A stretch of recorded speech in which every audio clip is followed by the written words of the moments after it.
Anam home remedy channel के मोहतरम सामीन नाज़रीन अस्सलाम वालेकुम। इससे पहले बहुत सारी वीडियोस में मैंने ऐसी खुराक के मुतालिक बात की है जो मिदे की तेज़ाबियत को बढ़ाती है, मिदे के मसाइल को बढ़ाती हैं। आज की इस वीडियो में ऐसी डाइट के मुतालिक बात करेंगे जो मिदे को ठंडा करती है, मिदे की तेज़ाबियत को कम करती है। इनको अल्कलाइन फूड कहा जाता है, जो कि मिदे की पीएच को मुतवाज़न रखने में अहम किरदार अदा करती है।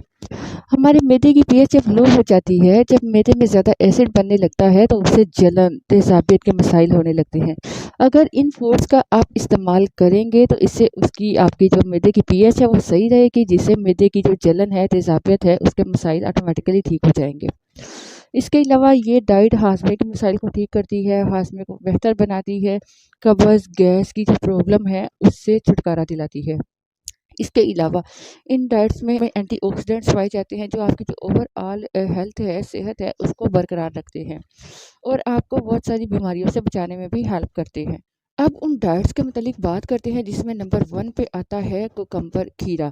ये अल्कलाइन फूड है, ये मैदे को ठंडा रखता है, ये आपकी बॉडी को हाइड्रेट रखता है क्योंकि इसमें बहुत मिकदार में पानी पाया जाता है। बहुत सारे लोग तो सैलड में खीरे का इस्तेमाल करते होंगे, वैसे इस्तेमाल करते होंगे और ये करना भी चाहिए। दूसरे नंबर पे बात करते हैं शिमला मिर्च, ठीक है। शिमला मिर्च ये भी अल्कलाइन फूड है जो हाजमे को बेहतर बनाती है, मैदे की तेज़ाबियत को कम करती है।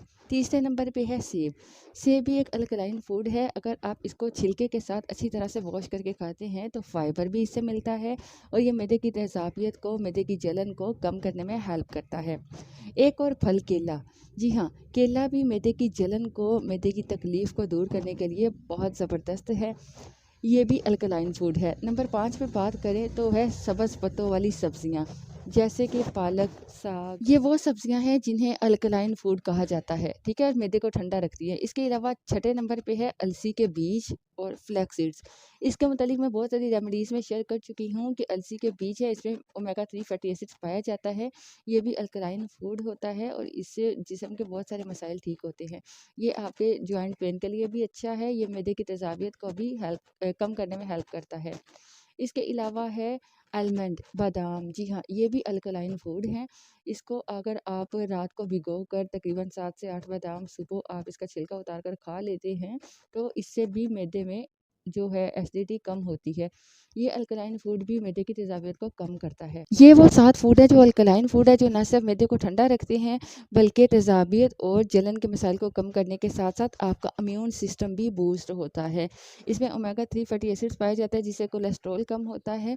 इसके अलावा ओवरऑल हेल्थ के लिए फ़ायदेमंद है। तो आप शिमला मिर्च और खीरे को सैलड में इस्तेमाल कर सकते हैं। इसके ऊपर चाहे आप सेब भी मिला लीजिए, ठीक है, सैलड के तौर पे। बादाम को छोटा-छोटा बारीक काट के इस पे डाल लें, फ्लैक्स सीड्स को इसके ऊपर छिड़क लीजिए, ठीक है। तो आप इसको सैलड के तौर पे आप इसको बनाकर इस्तेमाल कर सकते हैं।